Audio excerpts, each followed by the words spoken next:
Hi. KeyStage from Korg is the first keyboard I've seen that actually seems to have a working implementation of MIDI 2.0's capability of automatically mapping synth parameters on a controller. It also has a polyphonic aftertouch keybed, interesting built-in arpeggiator and chord modes, OLED subscreens for each knob to show you what it does in your DAW or plugin. It has an output-only audio interface and a simple integration with Ableton Live.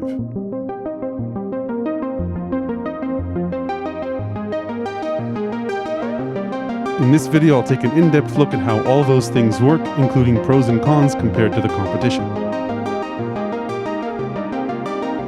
Before I start, a quick disclosure: Korg sent KeyStage over for review. No money changed hands. They have no say over the content of this video and don't get to see it before it's published.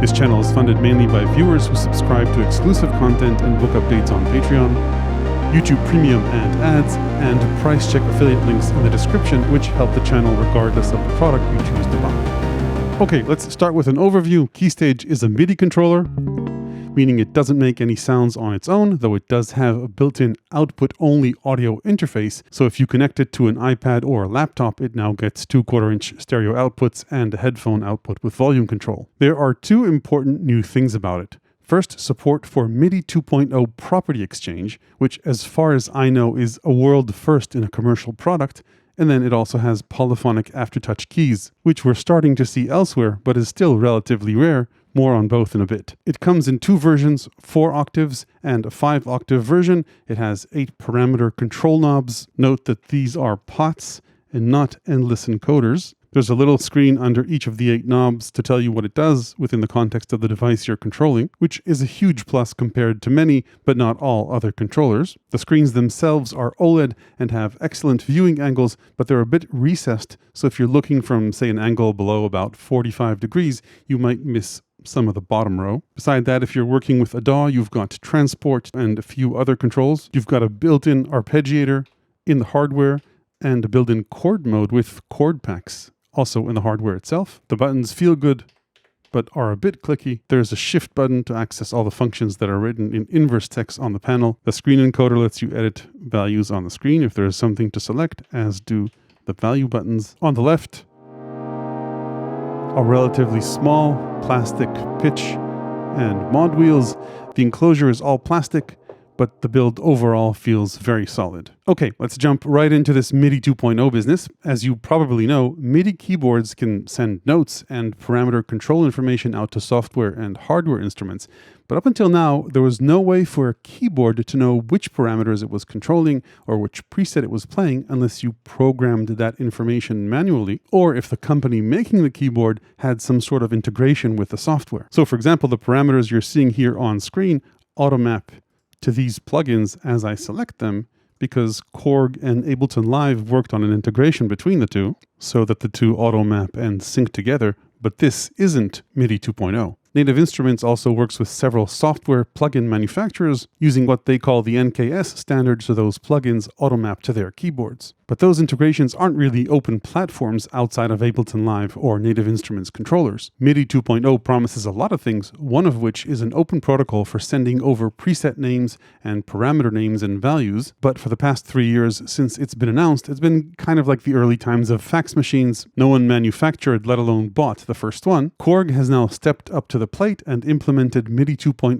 parameter mapping in both KeyStage and, as of the making of this video, their Wavestate and Gadget software plugins, with promises of more to come. So here's what this looks like. Let's start with Wavestate. For now, this only works with Wavestate running as a standalone app as opposed to a plugin in a DAW. When you load up Wavestate, KeyStage automatically switches to MIDI 2.0 mode. You can see the preset names on screen, and the parameter values and names change as I swap presets. There's a bit of lag, but I assume that's because of the time it takes for the preset to load. Now, beside that, you'll see the first 8 parameters on screen, and you'll see how many banks of parameters you've got here in this sort of 1/5, 1 out of 5 indicator, which changes as you swap banks. And you're just good to go to edit whatever parameters that have been exposed. Now, while 5 pages of parameters seems like a lot, Wavestate has way more parameters. You can't currently add more parameters beyond what's opened up here, so the 8 performance macros are on page 1, and then as you tab through these, you get to the layer macros, or 4 layers in a patch. Since the knobs are pots and not encoders, they're almost guaranteed to be in the wrong position once you swap pages and then touch them. There's no way to change knob modes to scaling or pickup either on the keyboard or in the Wavestate software. I think Korg should add that. Let's take a brief look at Gadget. You'll notice that when I close Wavestate down, it goes back to the Ableton Live integration because I have that running in the background. Let's open up Gadget, take a look at that. So this is the Gadget startup screen. Nothing's mapped so far, but the minute I choose an instrument, select it, then we now have control of that instrument.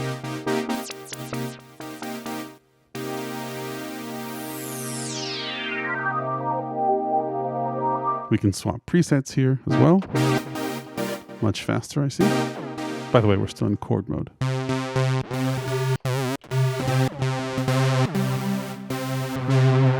Chord mode being the native chord mode. The way Gadget is, at least currently, you only get 1 page of parameters. So as you can see, there are way more than 8 parameters for this and most other gadgets, so you'll still need to use the mouse for any parameter that's not mapped in Gadget. And like I mentioned earlier, you can't unfortunately add regular MIDI mapped parameters, MIDI 1.0 parameters, alongside the MIDI 2.0 parameters. I think they really need to add that. One more feature that's enabled here is selection of tracks. So you can see how the parameters automatically map based on the gadget or instrument on the track. So that's basically MIDI 2.0 for now. I don't know about you, but I'm pretty excited about the promise here. Hopefully there are more of these integrations to come, both for hardware and for software synths. Let's move on and talk about the Keybed. It has polyphonic aftertouch, meaning that each key senses pressure separately, giving you control over how each note you play evolves over time, assuming the instrument and preset you're controlling can respond to aftertouch.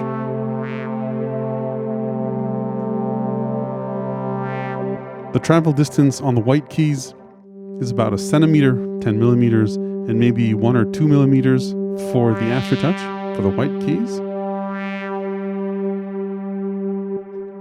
And less for the black keys, but you've still got a good degree of control.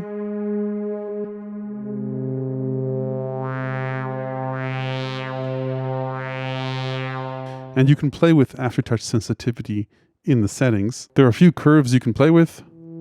At -10, it sort of jumps a bit around the middle, and then 0 is the default.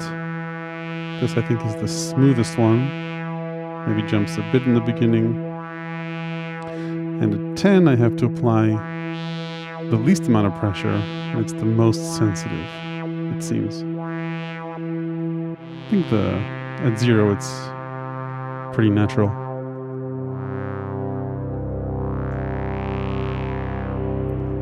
So it's up to you how you want to configure this. You get more control the more you need to dig in to reach maximum aftertouch. The manual says that the aftertouch sensors on the keyboard may wear out if you dig in too hard, so you should avoid pressing the keyboard harder than necessary. Not sure what that means, just FYI. A word about the keys, regardless of aftertouch, the overall action feels good.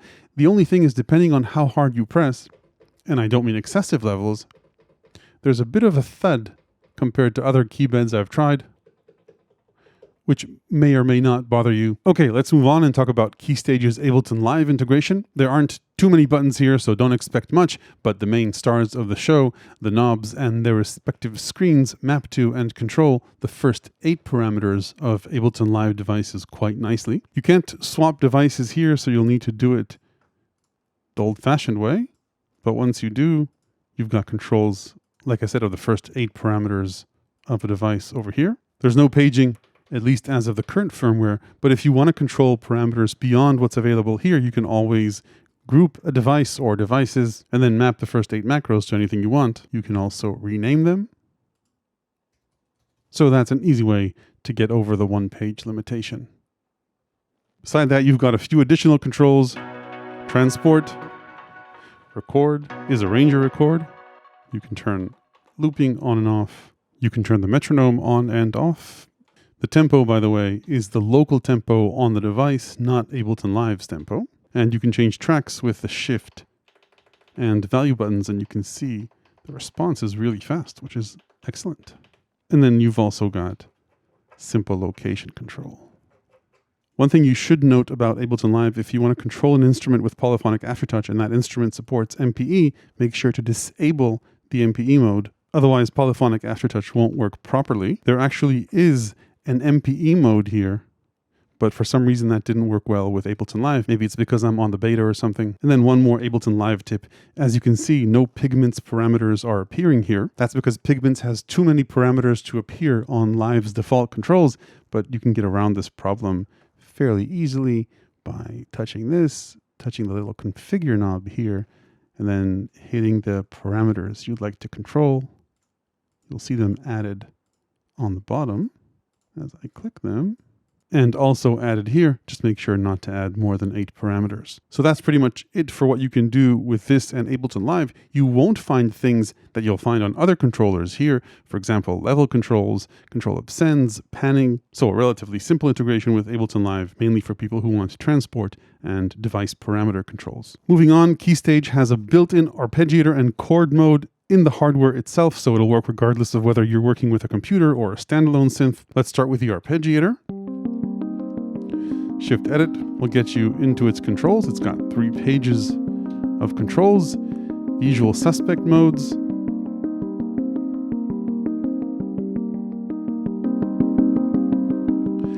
and then octave controls,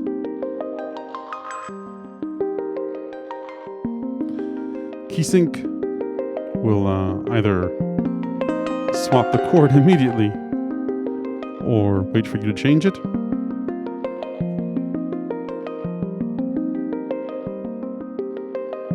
Which works well most of the time. So that's cool. And then there are a few other parameters like swing.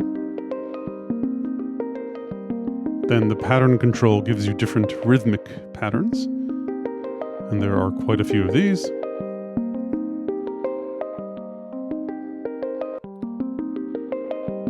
Ratchet control lets you control ratchets based on how much pressure you apply to individual keys. So individual keys will be ratcheted based on how hard you press them. Or you could just have it applied to the entire cycle.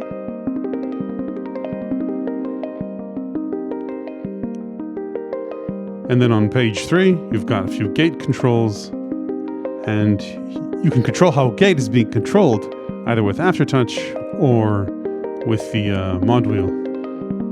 And there's also a probability control.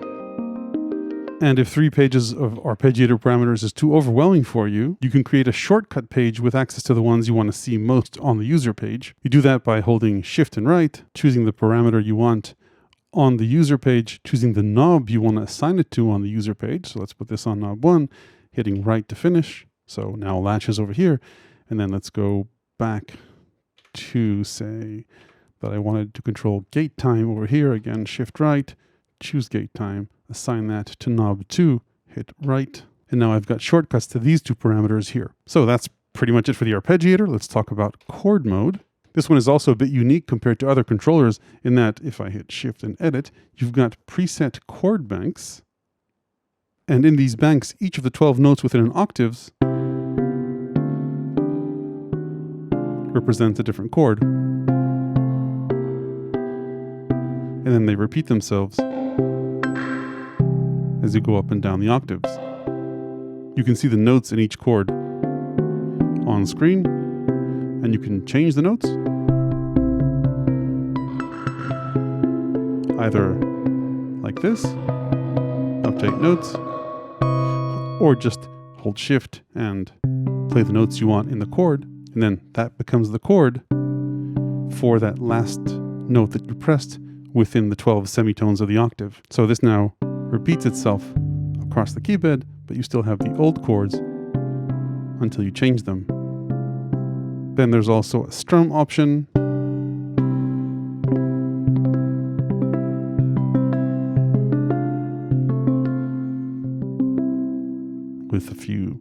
drum directions.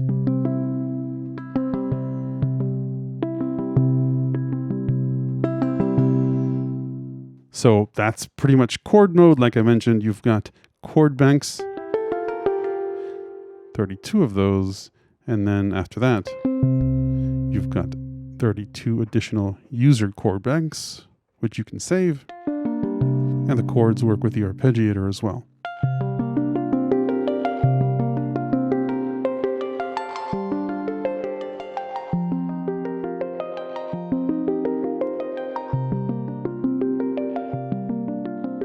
Moving on, aside from fancy MIDI 2.0 and Ableton Live integrations, if you've got neither, you can still use the knobs to control good old MIDI CCs. And there's a user page which works just like the arpeggiator user page like I showed you earlier. So if I wanted, say, to copy CC19 to the user page, hit Shift right, turn this, choose which knob on the user page I want to assign it to, and then hit right again. And if I go back to the user page, you can see CC19 here. You can also use this method to assign CCs to the mod wheel, velocity, and aftertouch. Once you've created scenes, you can move between them using Shift and Page. And you can see a few of the saved scenes here. There are 16 of these scenes in total. Korg also offers a software editor that lets you edit these parameters and also rename scenes here. In terms of connectivity, KeyStage has 5-pin MIDI DIN in and out jacks, expression and damper pedal inputs, and then its built-in audio interface has 1/4 inch left and right outputs, as well as a 1/4 inch headphone jack that powered my 250 ohm headphones quite nicely. It also has a 9-volt power jack, but doesn't come with an adapter. My laptop and USB-C based iPad Air had no problem powering this, but my iPhone 13 Lightning port couldn't, so you'll need to get a power supply for that. And then on the sort of connectivity side, it comes with a little metal stand that you can mount either horizontally or in an angle in the middle of this 4-octave version. And if you get the 5-octave version, you can also mount it on the right. Okay, let's take a look at pros and cons for KeyStage. On the pros side, MIDI 2.0 support and polyphonic aftertouch are the obvious ones, including the little per knob screens, without which MIDI 2.0 and property exchange wouldn't be worth much. I also like the form factor a lot. Even though this controller doesn't have faders or pads, what you get for leaving those out is a form factor that leaves a lot of space on your desktop for other things. And then finally, on the pros side, the built-in arpeggiator has a few fun twists, and the built-in chord modes have plenty of factory chords to get you going with interesting progressions. On the cons side, this doesn't have any pads or faders if that's important to you. It also doesn't have a built-in sequencer like some competitors. The letters on the screen are a bit small, but still legible, and the keyboard action is a bit louder than other keybeds I've tried.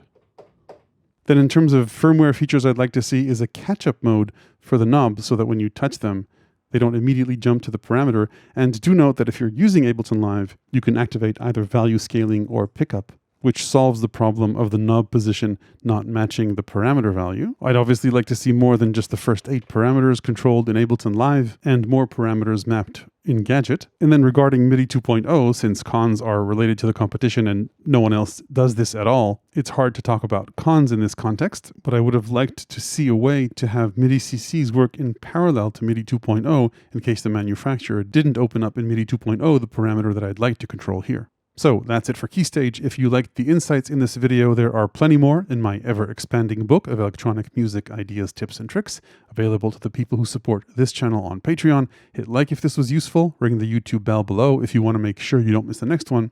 Thanks for watching.